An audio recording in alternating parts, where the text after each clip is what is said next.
안녕하십니까. 청소년 상담사 2급 이론 강의를 시작하도록 하겠습니다. 청소년 상담사 2급 이론 강의에서 맨 첫 번째 과목입니다.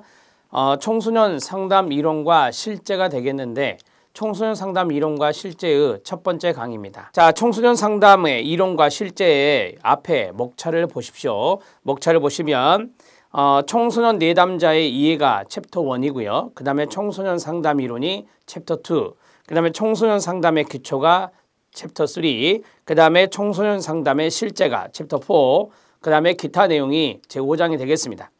자, 여러분 여기서 가장 중요한 것은 청소년 상담 이론입니다. 챕터 2에 해당되는 부분이고요. 이 내용이 가장 많습니다. 그리고 많은 상담 이론이 있는데 거기에서 각각의 상담 이론이 기본적으로 한 문제, 또 어떤 것은 두 문제까지 출제되기도 합니다. 그래서 많은 문항이 이 장에서 나온다, 이렇게 보시면 되겠습니다.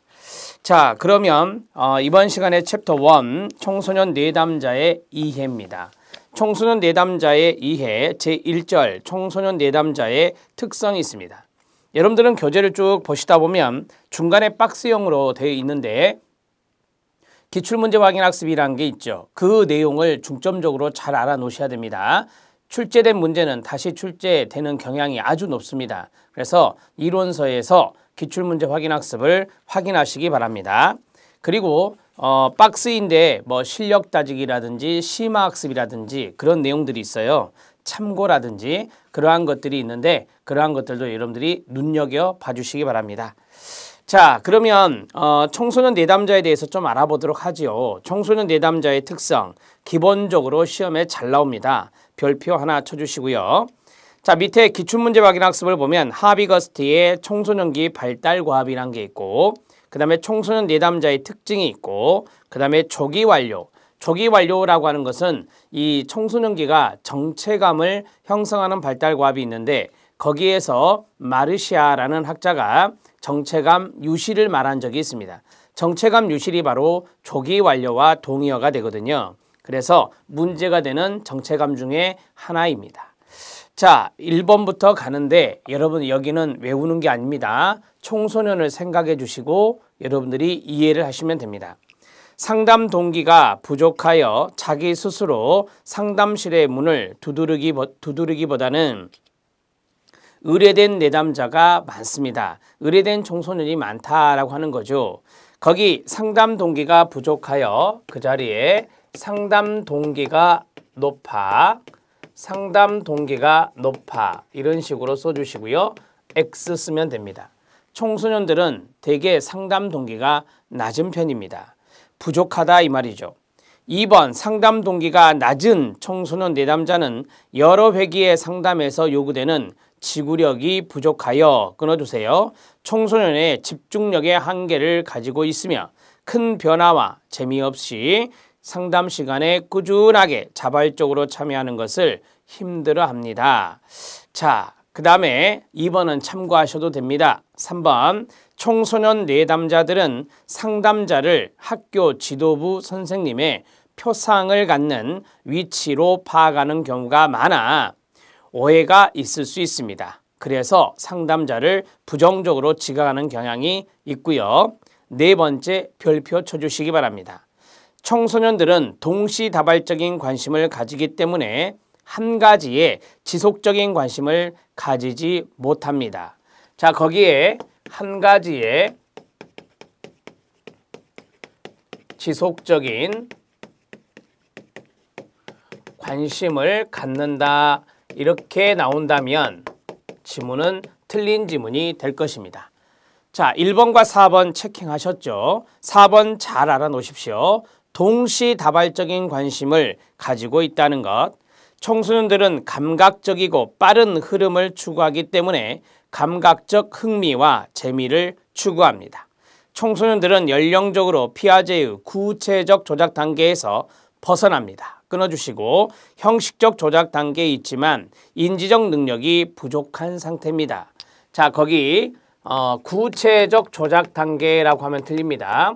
청소년기는 피아제에 의하면 형식적 조작기입니다. 따라서 구체적 조작기에 해당된다 이런 식으로 나오면 안 된다는 겁니다. 자, 그리고 7번째, 청소년들은 환경으로부터 지배적인 영향을 받고 언어 표현력도 부족하고요. 신장 등이 가장 급격한 발달을 이루는 시기, 즉 왕성한 변화를 이루는 발달 시기라고 말할 수 있습니다. 10번째, 청소년 문제는 복합적이고 종합적인 특성을 지니기 때문에 종합적 이해와 대책이 요구되어 끊어주십시오. 상담자는 청소년 내담자의 문제는 자기 자신과 가족의 배경, 학교 생활 배경, 친구 배경, 미래에 대한 생각이나 방향 등을 총체적으로 살필 수 있는 틀과 방법을 확보하고 있어야 합니다. 자, 제가 3가지를 써드렸는데 이 3가지 잘 기억해 주시고요. 자, 하비거스트의 청소년기 발달 과업을 보겠습니다. 정서적, 사회적 발달을 중요시합니다. 정서적인 발달이나 사회적인 발달을 보다 중요시했다는 점. 1번, 자기의 체격을 인정하고 자신의 성 역할을 수용합니다. 2번, 동성이나 이성의 친구와 새로운 관계를 형성합니다. 3번, 부모와 다른 성인들로부터 정서적으로 독립합니다. 4번째, 경제적 독립의 필요성을 느낍니다. 5번째, 직업을 선택하고 준비합니다. 6번째, 유능한 시민으로서 갖춰야 할 지적 기능과 개념을 획득합니다. 7번째, 사회적으로 책임 있는 행동을 원하고 이를 실천합니다. 8번째, 결혼과 가정생활을 준비하는 단계입니다. 9번째, 적절한 과학적 세계관에 맞추어 가치체계를 형성하게 됩니다. 자, 우리는 이 하비거스트의 청소년기 발달 과업을 쭉 봤는데 이해만 하시면 됩니다. 이때는 정서적인 발달과 사회적인 발달, 그것을 상당히 중요시하는 시기다. 이렇게 정리하시면 됩니다. 청소년 내담자의 특징입니다. 앞에서 했던 내용과 일맥상통합니다. 첫 번째, 상담 동기가 부족하다라고 말씀드렸고요. 2번째, 청소년은 연령적으로 봤을 때 구체적 조작 단계에서 벗어났다라고 말씀드렸고요. 그리고 형식적 조작기라 하더라도 인지 상태가 인지 능력이 많이 부족한 상태다 이 말입니다. 그 다음에 3번째, 청소년들은 동시다발적인 관심을 가지기 때문에 한 가지에 지속적인 관심을 가지지 못한다는 측면도 말씀드렸습니다. 자, 이제 밑에 조기 완료를 보겠습니다. 우리가 이제 조기 완료라고 하는 것은 정체감 유실과 연관성이 있습니다. 정체감 유실과 관련성이 있는데 정체감 유실은 위기 경험을 하지 않습니다. 청소년이 위기 경험을 하지 않고 자신에게 중요한 타자들, 예를 들어서 부모님이 있다. 부모님이 시키는 대로 원하는 대로 하는 겁니다. 그래서 부모님의 관여가 아주 깊게 나타나는 거예요. 그래서 위기 경험은 나타나지 않고 관여는 보이는 현상. 이것을 우리는 정체감 유실이다. 그리고 빨리 완료가 된다. 그래서 조기 완료라는 단어를 쓰기도 하는데 이거는 부정적인 측면입니다. 부정적인 측면의 정체감 성취주의 중에 하나라고 보시면 됩니다. 마르샤와 연관되어 있는 내용이었습니다. 자, 1번 들어갑니다. 가치와 직업, 개인적 이념에 관여는 하고 있지만 끊어요. 위기의식은 없는 상태다. 이걸 말씀드렸습니다. 자, 그 다음에 2번. 사춘기의 심리적, 사회적, 육체적 혼미로 인한 정신적 고통을 일시적으로 회피하기 위하여 그 다음 가로 부모나 기성세대, 동료에 의해 만들어진 기존의 가치체계를 그대로 수용하려고 합니다. 가로 닫고 여기 가로친 부분이 시험에 나와요. 그러면 조기 완료 또는 정체감 유실을 체킹하셔야 됩니다. 외형상으로는 안정된 상태인 것처럼 보이지만 가치체계가 고착화되어 있습니다. 고착화의 동그라미, 권위주의적인 태도를 보이며 자신의 정신적 지주라고 할 수 있는 성인, 예를 들어서 부모에게 절대적으로 의존하는 경향이 높습니다. 2번과 3번을 별표 쳐주십시오. 이 내용들이 시험에 잘 나오는 거니까. 4번째, 조기 완료 상태가 지속되면 자신의 진정한 자아와 삶의 주체성을 상실하게 되며 융통성이 결여되게 됩니다. 나는 누구인가 라는 질문에 대해 나는 아빠의 귀여운 딸이다, 나는 형님의 동생이다 등의 의존적 반응을 나타내서 자신을 타인과의 관계에 의해서만 정의하고자 합니다. 이러한 내용들은 2번, 3번에 다 묻어 있는 거예요. 그래서 2번, 3번에 있는 내용을 정리하시면 되겠습니다. 자, 이제 제2절 청소년 문제로 들어가 보겠습니다. 청소년 내담자에 대한 이해를 했으면 청소년 문제에 대한 이해를 합니다. 청소년 내적 문제 행동에 2번 우울이 있습니다. 그리고 3번 자살이 있고 4번 약물과 알코올 남용이 있습니다.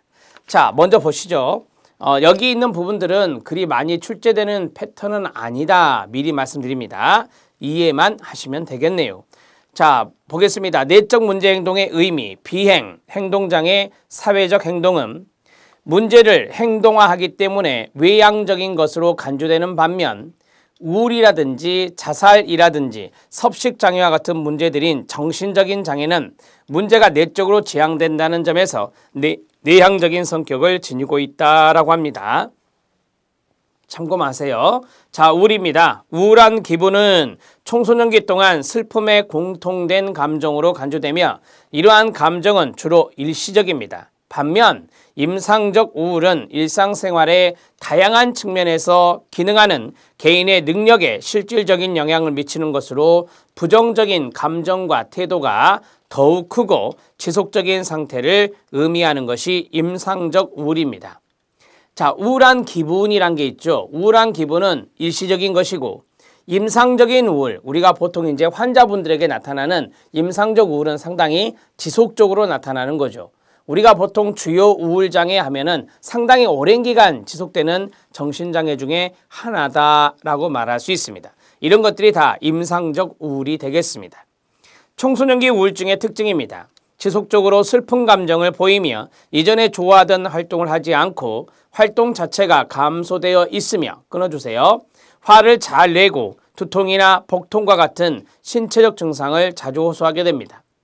학교를 자주 결석하거나 성적이 저조하고 숙제를 하지 않는 경향이 많으며 권태감이나 낮은 활동력 및 낮은 주의 집중을 보이고 식사나 수면 패턴의 변화를 보이게 되는 것이 청소년기 우울증입니다. 자, 니은입니다. 친구들과 함께 같이 어울리는 시간이 줄어들어서 혼자 지내거나 친구들과의 놀이에 흥미를 잃는 경우가 많으며 죽고 싶다는 말을 하거나 자살에 대해서 이야기합니다. 자, 성차입니다. 여성과 남성의 성차 알아두셔야 됩니다. 여성과 남성의 성차, 이런 것들은 기본적으로 많이 출제가 되는 건데요. 자, 이쪽으로 화살표하면 됩니다. 여자 청소년이 남자 청소년보다 우울한 기분을 더 많이 나타내고 있습니다. 여자 청소년에서 많이 나타나는 이유는 호르몬의 원인일 수도 있고요. 청소년 초기의 사회적 변화일 수도 있고요. 여자 청소년들의 신체에 대한 불만족 때문일 수도 있고요. 중다 스트레스 요인 인자들, 즉 여러 가지 스트레스 요인 인자들이 영향이 될 수도 있고요. 스트레스에 대한 반응의 내재화 경향입니다. 내재화의 동그라미. 여자 청소년들은 스트레스에 대한 반응이 내재화된다는 것이 내재화 경향이라고 말합니다. 자, 나번에 청소년 초기의 사회적 변화를 보겠습니다. 사춘기적 변화와 관련된 사회적 변화가 여자 청소년들로 하여금 좁게 규정된 성 고정관념의 방식으로 자신을 표현하고 처신하도록 압력을 가함으로써 여자들을 사회적 변화에 매우 취약하게 만들 수 있습니다. 그래서 이 청소년 초기 사춘기 때 이러한 사회적인 변화, 여자 청소년이 훨씬 더 성고정관념의 방식으로 자신을 표현하는 경향이 있다. 그리고 이 사회 변화에 여자 청소년들이 매우 취약하다. 그래서 우울 반응이 더 많이 나타날 수 있다. 이렇게 생각하시면 됩니다. 치료 및 예방을 보겠습니다. 청소년의 우울증 예방 방법은 스트레스 상황에 대처할 수 있는 능력을 증진시키고 문제 해결 능력이나 생활 기술을 가르치도록 계획된 프로그램이 좋습니다. 기본적으로 모든 청소년들이 적어도 우울한 정서 상태를 경험할 수 있다는 가정에 기초하여 전체 청소년에 대해서 예방 서비스를 제공해야 할 겁니다. 우울증으로 진단된 부모의 자녀들이 우울증을 보이는 경향이 많이 있어요. 유전적인 부분이 있고요. 환경적인 부분도 있습니다. 이들에 대한 예방 프로그램이 동시에 제공되어야 합니다. 부모의 우울을 이해하고 대처하는 데 필요한 정보를 가족 구성원들에게 제공하는 것도 바람직할 것입니다. 자, 우울에 대한 부분을 말씀드렸는데 성차 좀 잘 알아놓으시고요. 자, 우울 같은 경우는 여러분들이 이상심리 여기에서도 더 구체적으로 배우시게 됩니다. 자, 그 다음에 자살 들어갑니다. 일반적으로 자살 행동은 자살 생각, 자살 시도, 자살로 구분이 됩니다. 자살 생각은 우리가 살아가면서 누구나 한 번쯤 일시적으로 갖게 될 수 있는 겁니다. 인생이 가치 없다, 죽고 싶다는 생각과 같은 보편적인 형상에서부터 자신이 정말 죽으려고 구체적인 계획을 세우는 것까지 포함되는 것이 자살 생각입니다. 자살 시도입니다. 정말 죽으려는 의도를 가지지 않고 자살 행동을 통해 다른 목적, 타인의 관심을 끌거나 다른 사람에게 위협을 주는 수단, 자, 이러한 것을 달성하는 것에서부터 죽으려고 하였으나 다른 사람의 개입으로 인해 결과적으로 그 목적을 달성하지 못하는 경우까지 매우 다양한 게 자살 시도라고 말할 수 있습니다. 성차입니다. 청소년 여자들은 남자보다 자살 시도율이 3배나 높습니다. 그런데 자살 성공률은 또 남자가 높습니다. 자, 여기 두 가지 구분할 줄 아셔야 됩니다. 자살 시도율하고요. 자살 시도율하고 그 다음에 자살 성공률이라고 했죠. 자살 성공률. 자, 성차입니다. 남자, 여자, 그 다음에 남자, 여자 이렇게 봤을 때 아까 우리는 우울에 해당되는 것이 여자 청소년이 훨씬 높다 그랬잖아요.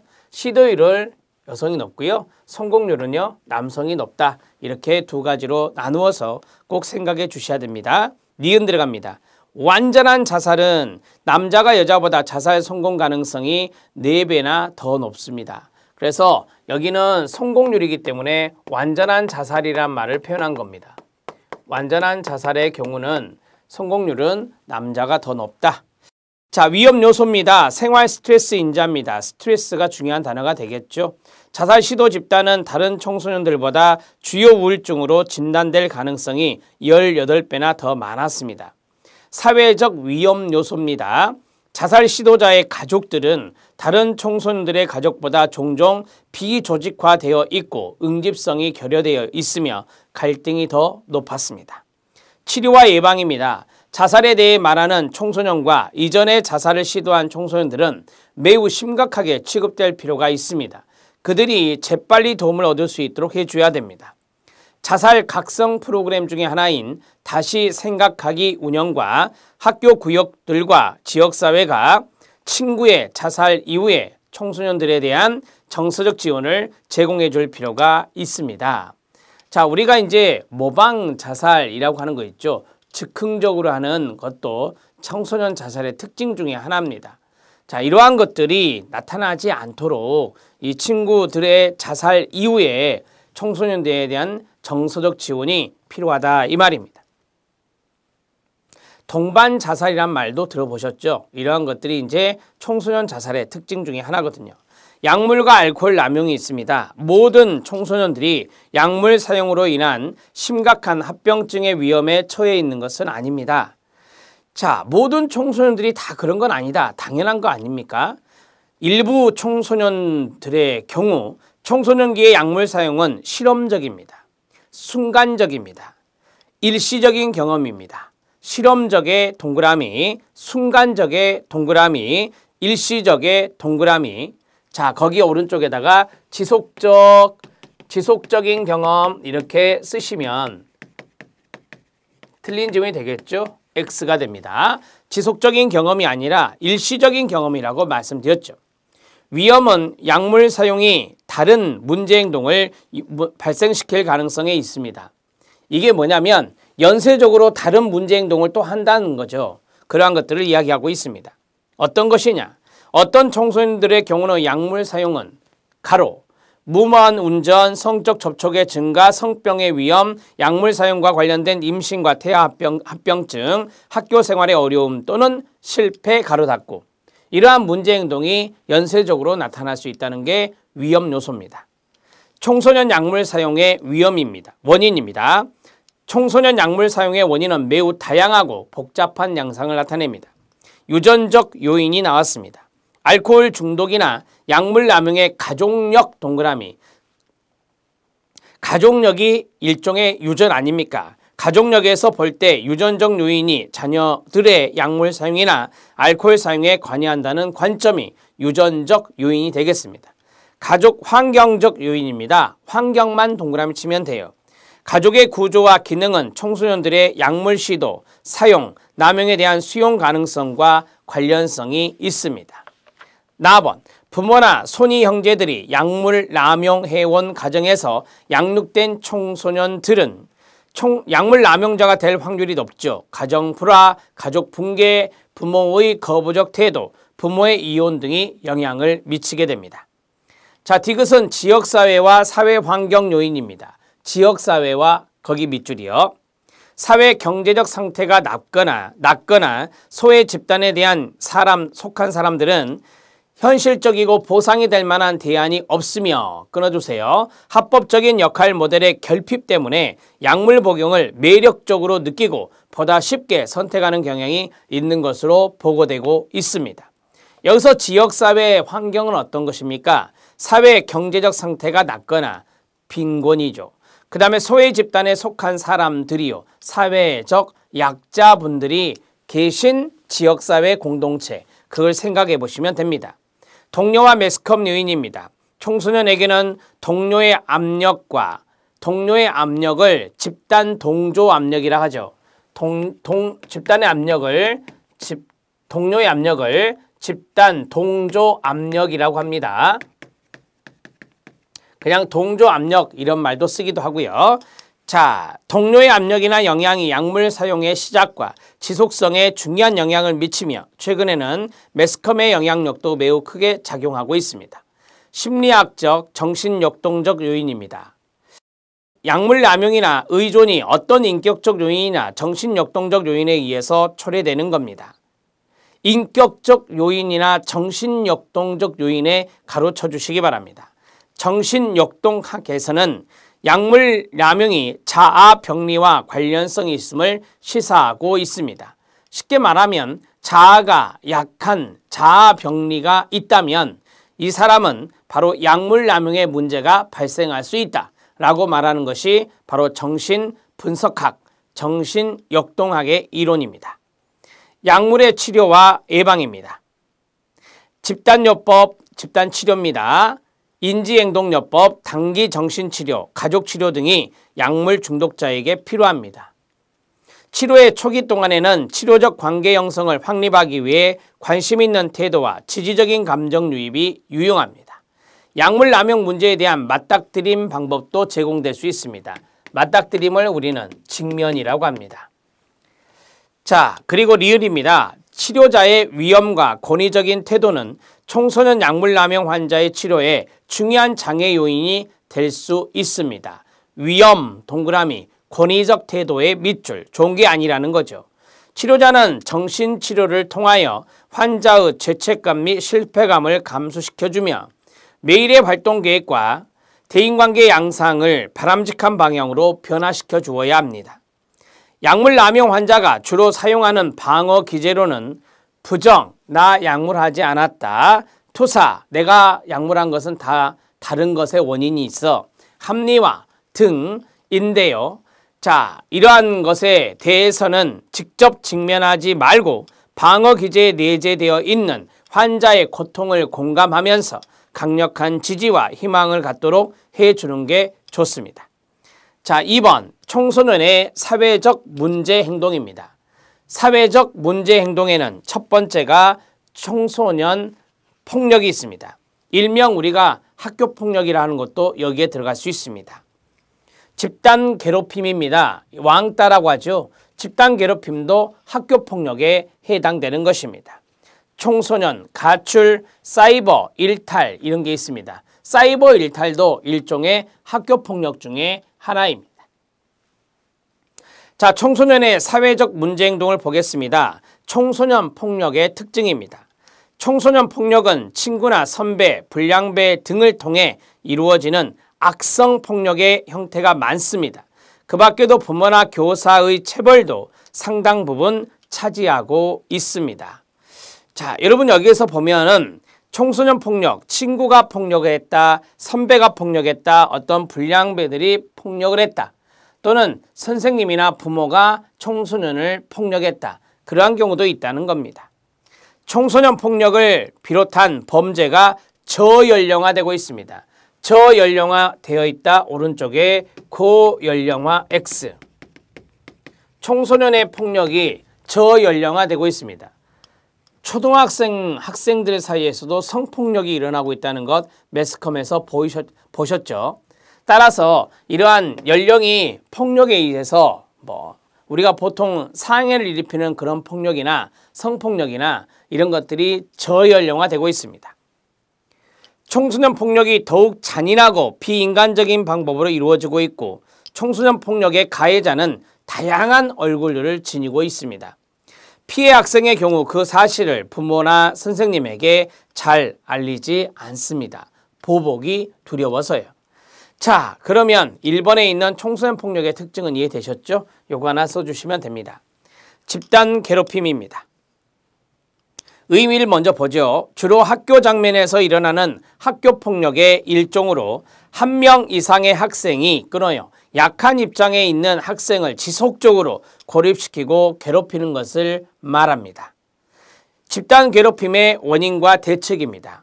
집단 괴롭힘은 초등학교에서부터 중학교, 고등학교, 대학이나 직장 생활에 이르기까지 광범위하게 발생하고 있습니다. 집단 괴롭힘은 남학생보다 여학생에 의해서 더 보편적이라고 합니다. 중학교와 고등학교에서 두드러진다라고 했습니다. 자, 집단 괴롭힘의 성차가 나왔습니다.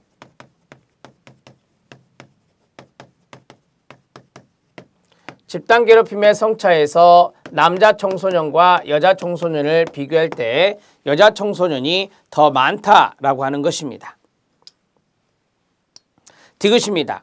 청소년기 집단 괴롭힘의 가해와 피해 행동을 유발하는 중요한 원인 가운데 하나는 이들 청소년들이 다양한 상황에서 더 많은 폭력 장면을 목격해 왔기 때문입니다. 많은 매스컴에서도 이런 것들이 비일비재하죠. 자, 집단 괴롭힘은 청소년들의 집단 동조 압력에서 비롯되는 것입니다. 집단 동조 압력 앞에서 말씀 한번 드렸죠. 이러한 압력 때문에 집단 괴롭힘이 나타난다라고 하는 겁니다. 입시 위주의 교육과 경쟁적 풍토를 조장하고 있는 학교 환경이 끊어요. 청소년에게 강력한 스트레스를 줍니다. 그러면서 집단 괴롭힘을 가속화시키는 겁니다. 내가 스트레스가 많으니까 약한 친구를 괴롭힘으로써 거기에서 어느 정도 보상을 받고자 하는 그러한 것들이 가해 학생들한테 있어요. 그래서 집단 괴롭힘이 있는 것입니다. 비읍입니다. 대책을 보시면 집단 괴롭힘이 어느 한 가지 원인만으로 발생하는 것이 아닌 만큼 대책 역시 가장 이상적인 어떤 한 가지 방법만을 제시할 수는 없을 것입니다. 나번입니다. 청소년 초기의 인지적 성숙을 촉진시키고 스트레스 대처 전략을 개선하도록 지도하며 사회적 기술과 대인 협상 전략의 발달을 촉진시키고 사회적 지지 체계를 강화하는 것이 좋습니다. 부모와의 안정적인 애착관계를 유지 발전시키고 청소년 개인의 자기 존중감을 향상시킬 수 있는 방법을 종합적으로 마련해야 합니다. 자, 청소년 가출이 3번에 나왔습니다. 청소년 가출을 별표 쳐주시기 바랍니다. 청소년 가출의 원인이 있습니다. 첫 번째가 정신분석학적 이론가의 입장, 두 번째가 맥락주의적 이론가의 입장, 세 번째가 가출 유형을 통해 가출의 동기를 밝히고자 하는 접근이 있습니다. 가출 유형을 세 가지로 밑에 분류하고 있죠. 자, 위로 올라갑니다. 정신병리학적 이론가의 입장을 보면 이게 정신분석학적 이론가와 같은 말입니다. 가출이 쾌락적 충동의 통제 부족, 신경증, 해소되지 않은 오이디푸스 컴플렉스, 심한 자기애적 인격 장애, 그 다음에 낮은 자아 개념 등에 의해 발생하는 개인적 정서 장애의 한 형태라고 보시면 되겠습니다. 자, 쾌락적 충동의 통제가 부족하니까 가출을 하는 경향이 있는 거예요. 신경증이 있으니까 해소되지 않는 오이디푸스 컴플렉스나 심한 자기애적 인격 장애라든지 낮은 자아 개념 이런 것들이 있을 때 가출이 나타난다 이 말입니다. 맥락주의적 이론가의 입장입니다. 심각한 정서장애나 가족병리가 없는 동그라미 다수의 청소년도 가출한다는 사실에 주목하고 끊어요. 가출은 가정의 해체라든지 갈등, 부모의 학대, 학교나 또래 집단의 압력, 사회 환경으로부터의 유혹 등이 복합적으로 작용해서 발생한다고 봅니다. 자, 여러 가지 환경적 요소들이 쭉 나왔죠. 그게 바로 맥락주의적 이론가의 입장이다. 이렇게 보시면 되겠습니다. 가출 유형을 통해 가출의 동기를 밝히고자 하는 접근에 세 가지 정리가 있는데요. 첫 번째는 참을 수 없는 가족 상황에서 벗어나는 사람, 두 번째 모험을 추구하는 사람, 세 번째 학교 문제가 있는 사람입니다. 자, 참고적으로 보십시오. 시험에 나올 확률은 낮으니까요. 자, 가출 청소년에 대한 지도 대책입니다. 청소년이 가출을 문제 해결 수단으로 선택하지 않도록 하기 위해 청소년의 문제 해결 선택 과정을 조력하기 위한 합리적인 지도 대책이 마련되어야 합니다. 가출 예방을 위한 대책으로 개인의 생물학적 특성과 유전 쓰세요. 사회문화적 환경 요인 환경 쓰세요. 이것을 개선하는 일도 중요하다라고 했습니다. 자, 즉 유전적인 측면의 내용과 환경적인 측면의 내용 이 두 가지가 서로 상호작용하는 것이니 자, 거기 나온 대로 여기 유전적인 특성, 그 다음에 사회문화적 환경, 환경 요인이요. 이 두 가지를 개선하는 일도 중요하다. 자, 정리가 됐습니다. 디귿입니다. 위험행동 선택의 중개 변인으로 매개 변인이라고도 합니다. 가출에 대한 지식이나 관리 기술이나 대인 협상 전략이라든지 가출에 대한 개인적 신념 등을 개선 또는 강화시킬 수 있는 방안을 마련해야 합니다. 릴입니다. 관리 기술을 발달시킴으로써 부모, 교사, 친구들과의 보다 원만하고 생산적인 관계 형성을 촉진시킬 수 있어야 됩니다. 가족의 강점만 동그라미, 강점을 개발하고 가족 간 의사소통과 관리 능력을 갈등 관리 능력을 향상시키고 가족을 위한 시간을 만들고 가족 응집성을 증가시키고 가족 역할 기대와 융통성을 향상시키는 겁니다. 부모가 청소년기를 이해하고 대처할 수 있는 능력을 기를 수 있게 도와주는 프로그램을 개발할 필요가 있습니다. 자, 우리는 이제 청소년 가출에 대한 부분을 봤고요. 사이버 일탈을 보도록 하겠습니다. 자, 사이버 일탈은 컴퓨터 몰입과 중독의 의미라고 되어 있죠. 네.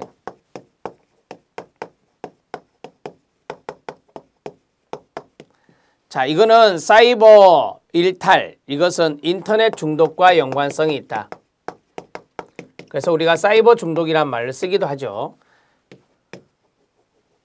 자, 등 이런 것들이 여기에 들어갑니다.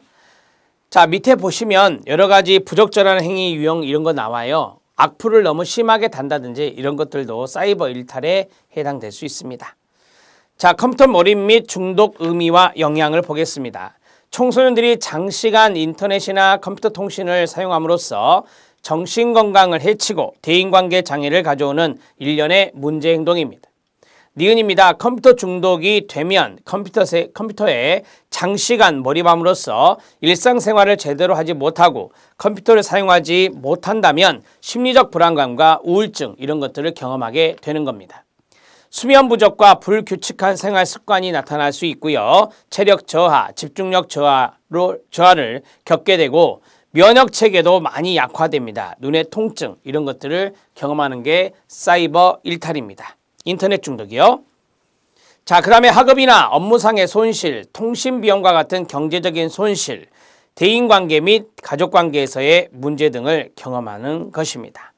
컴퓨터나 인터넷을 통한 가상 공간에서의 삶은 특히 청소년들에게 정체감 형성을 크게 위협할 수 있는 요인으로 지적되고 있습니다.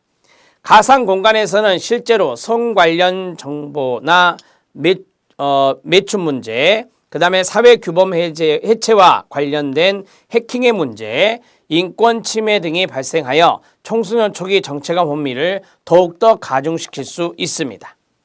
자, 사이버 범죄에 들어갑니다. 기존의 실생활 범죄가 정보통신 매체를 수단으로 하여 사이버 공간 내에서 타인의 명예손상과 재산상의 손실 등을 의도적으로 야기하는 행위 일체, 이런 것들을 우리가 사이버 범죄다 이렇게 말합니다.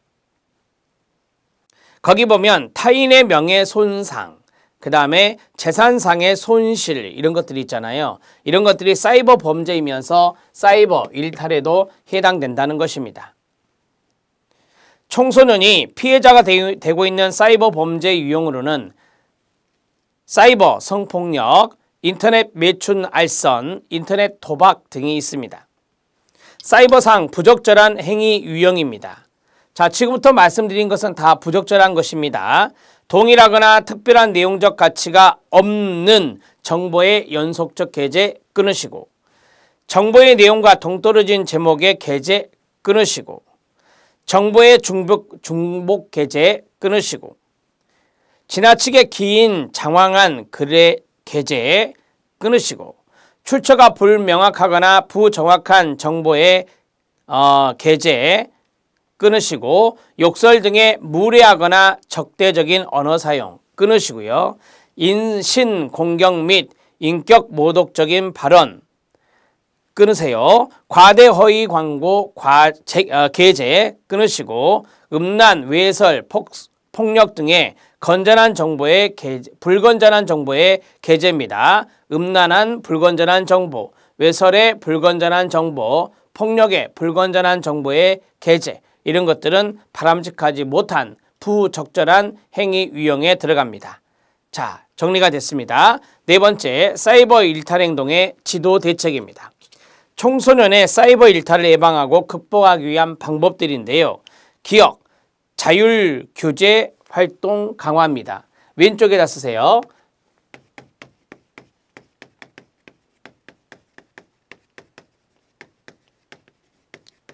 타율 규제 활동 강화, 이렇게 나오면 안 돼요. X예요. 자, 해볼게요. 이 사이버 공간의 역기능과 유해 정보는 이를 공유하는 네티즌들의 자율적인 노력으로 차단되고 예방되는 게 좋다. 그래서 자율 규제 활동 강화라 해야 되지 타율 규제하면 안 됩니다. 네티켓 교육 확산돼야 되고요. 부모의 사이버 참여에 증진이 필요하고요. 정보기술관계법과 청소년법을 보완하는 것도 중요합니다. 자, 여러분, 여기 청소년에 해당되는 부분도 있고 부모님이 해당되는 부분도 있고 법과 제도도 있잖아요. 이러한 것들이 잘 어우러져야 이 사이버 일탈 문제를 해결할 수가 있습니다. 자, 이번 시간에는 제1절과 2절까지 보았습니다. 1절이 가장 중요합니다. 2절은 참고만 하셔도 돼요. 2절 같은 경우는 제가 앞에 써드린 내용만 교재에다가 달아 놓으시면 돼요. 저는 매 강을 40분 정도에서 마무리를 짓고자 합니다. 여러분들의 집중력을 좀 끌어올리기 위해서 그렇게 하고요. 또 한 가지로는 여러분들이 교재로 충분히 이해를 할 수 있는 것은 같이 읽어드리면서 이해를 시켜드리겠습니다. 판서의 양을 많이 줄이겠습니다. 여러분들이 꼭 필요한 부분들, 그러한 것들만 판서를 하고 교재를 통해서 이해할 수 있는 부분 또는 이해만 하면 족한 부분은 굳이 판서를 하지 않겠습니다. 그렇게 해서 40분에서 길면 45분 정도 해서 1강 1강 마무리해 가겠습니다. 다음 시간에 3절을 보겠습니다. 수고하셨습니다.